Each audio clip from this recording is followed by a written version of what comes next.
Multiple takes later, chronological order.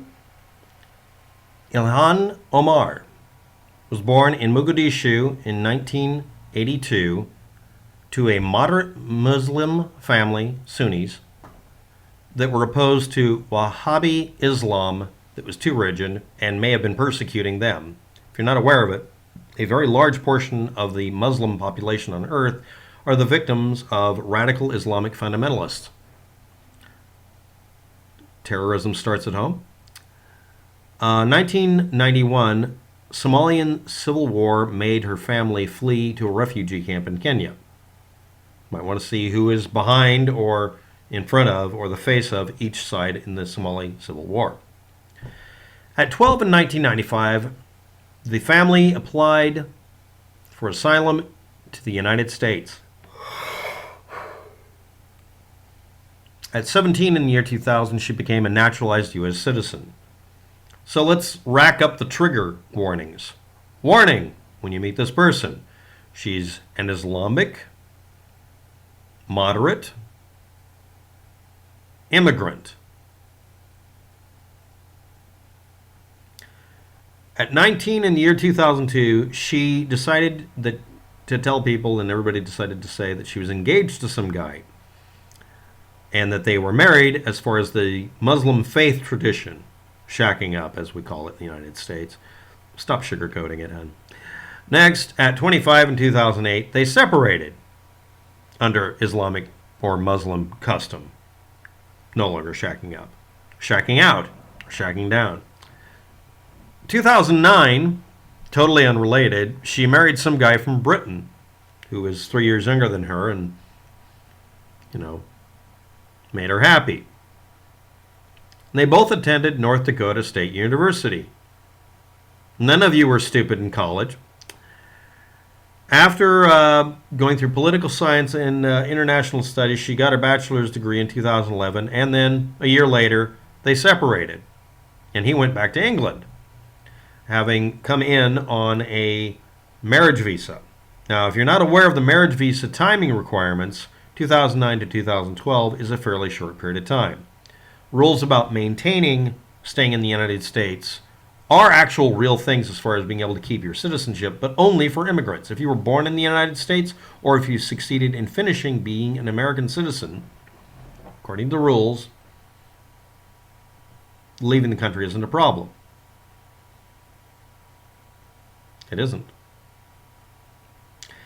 So instead of taking college courses in the European Union by just immigrating to England or just being married and then asking, getting lower cost but not necessarily free education, they both decided to stay in the United States, spend more money, and deal with our effed up system instead of European Unioning the whole thing. But anyway, he went back to Britain for whatever reasons. I can only imagine. Let's continue. Amazingly, in the same year, she reunited with her boyfriend that she was not shacking up with and was totally married to in the Islamic tradition. Oh, that's why the guy went back to Britain. So anyway,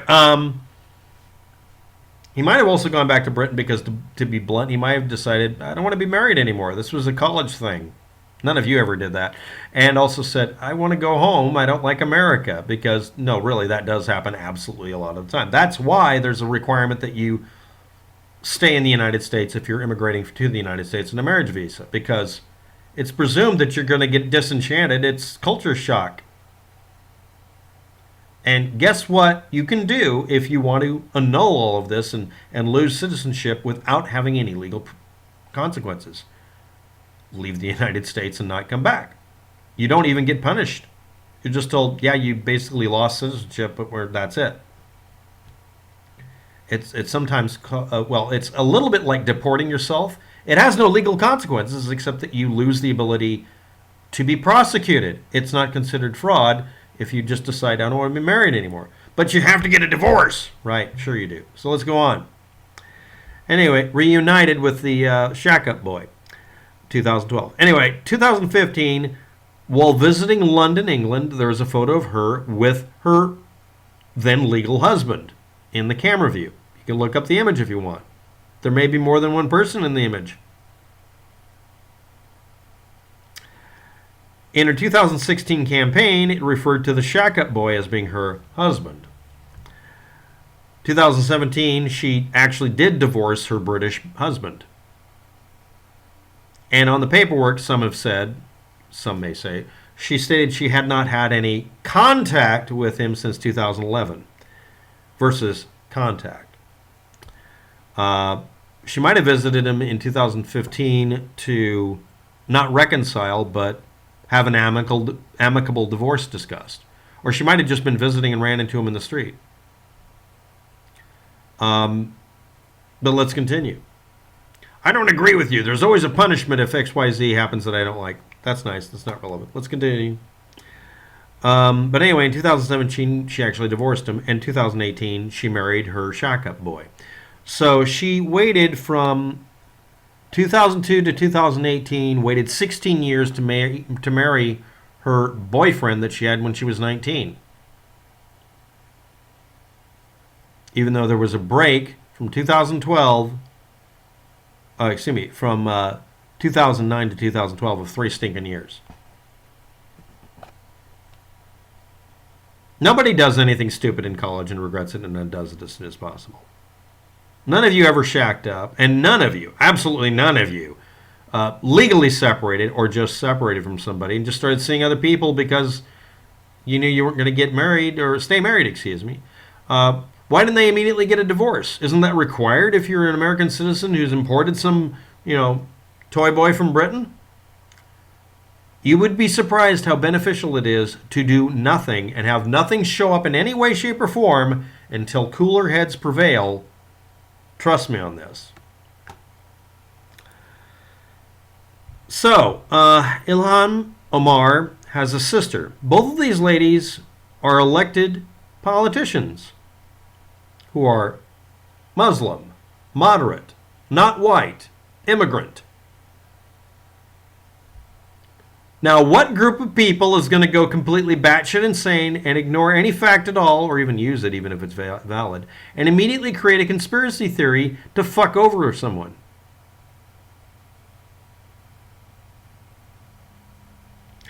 The America has always been a Christian nation type propagandist did a mob-style targeting of her family members. This is actually really easily documented. And or did it because of her religion. But she has every characteristic of, we are a Christian identity movement nation, politics, identity politics, just Christian identity politics. We hate anybody who doesn't admit that this is a Christian fundamentalist country, even though it says separation of church and state right there. That's just to protect the religion. Y'all. Assholes like that you see every fucking day of your life on the internet wouldn't totally go batshit insane because of an incursion in their world of having an elected official on camera who's an immigrant, not white, Muslim. Totally that wouldn't trigger the shit out of somebody. Who did it trigger?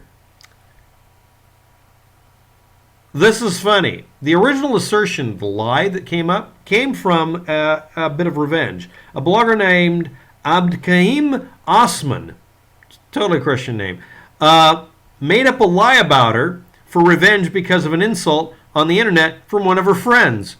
Didn't go after the friend that insulted him, went after her.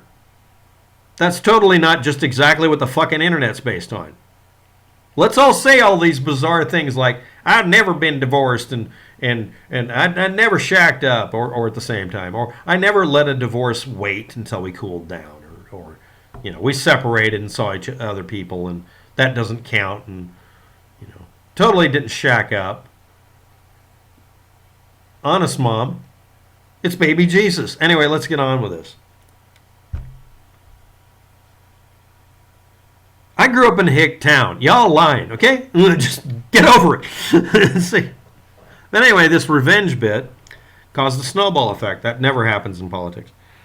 Others are ignorant of this or just lied about it anyway, and now it became a Republican conspiracy theory of no validity. Well, what was this? This is the convoluted horseshit story, but I'm going to get to a couple of rules. If you want to import someone from another country, here are the conditions that are listed, not necessarily in the correct order, depending on what area you're looking at. The USCIS policies qualify immigrants as eligible to apply for permanent residency status and later become naturalized citizens with lots of criteria. Some of them include being directly blood related to a U.S. citizen or a naturalized citizen, an immigrant that's a naturalized citizen, being a blood relative, like a brother, sister, father or mother, son or daughter, or being married to them.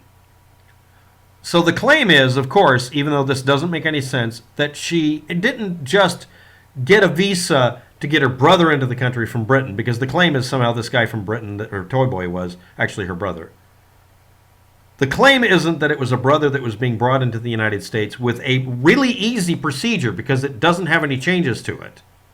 That's my brother. I want him to be able to come into the United States. It instead became a devilishly clever plan of marrying your brother to bring him into the United States. Everybody get out the banjos and start making squealing noises. Whee! Yeah, really. Seriously. Inbred Jed mode? Really. So someone made this assertion, but it's not revenge for someone calling him a dirty pig dog on the internet or whatever. That passes the sniff test for some people. It literally says at the top of the page when you're doing these, you do a separate form based on what they are, and the form here is, what is your relationship to the person you're bringing into the United States? Brother. The other form gets really short, and it gets really fast at that point. But no, it's a much better idea to marry your brother.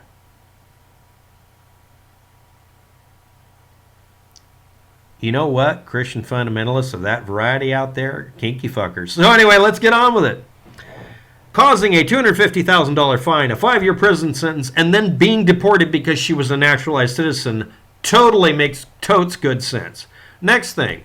If she had married a guy from Britain, she could have gone to Britain instead and gotten cheaper education, and they could have both maybe even gotten free European Union university degrees. But let's risk 5 years in prison, getting kicked out of the United States, in this case both of them, and a $250,000 fine for committing marriage and immigration fraud at the same time. You know what would have worked better? She could have just said, yeah, that's my brother, I'm importing him. He's a long-lost brother. The paperwork's wrong. It would have taken almost as much effort as getting married and all this other shit, and he would have been able to stay. And then, oh yeah, after they broke up, because obviously it seems relationship-based, he went back to Britain. Why would a person wait to get a divorce? Even if you're both American citizens born and bred here and getting a divorce, there is the hothead issue where you're in the middle of a divorce and either person has a tremendous amount of power over each other. Meanwhile, in my case, when I married someone from France, French chick, us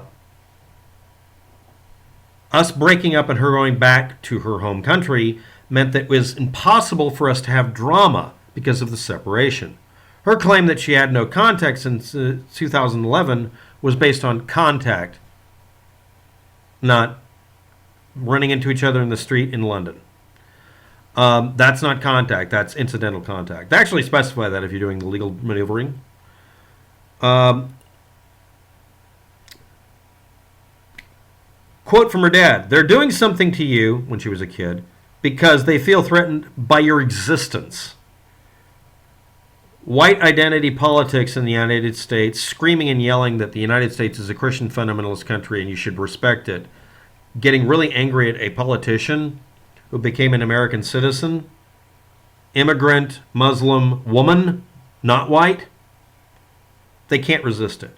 But the origination of this is some petty argument on the internet because two people were insulting each other and dragged her into it. None of this makes any sense. It isn't true what is being said about her in this case. I still think she's a ditz. I think she's a dum-dum. But that doesn't change anything. And the fact that she infuriates the stupidest people in the United States, I like that. Thanks for watching. Have a good day. Good luck.